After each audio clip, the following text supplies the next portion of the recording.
আসসালামু আলাইকুম ভিউয়ার্স।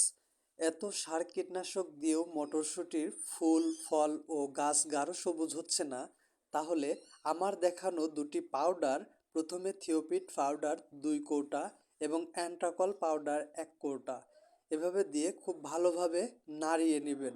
নাড়িয়ে নেওয়ার পর ঢোপে ঢেলে দিবেন এবং স্বচ্ছ পানি দিয়ে ঢোপ পূর্ণ করে এভাবে একদম ভিজিয়ে মটরশুঁটি গাছে স্প্রে করে দিবেন। বন্ধুরা, 1 সপ্তাহের মধ্যে 5টি উপকার লক্ষ্য করতে পারবেন। প্রথমত, মটরশুঁটি গাছ গাঢ় সবুজ ও শক্ত হবে। দ্বিতীয়ত, ফুল ফল ঝরা কমাবে। তৃতীয়ত, লাল মাকড় দমন হবে। চতুর্থ, ফুল ও ফল ধরাতে সাহায্য করবে। পঞ্চম, গাছের বৃদ্ধি আরও অনেক ভালো হবে।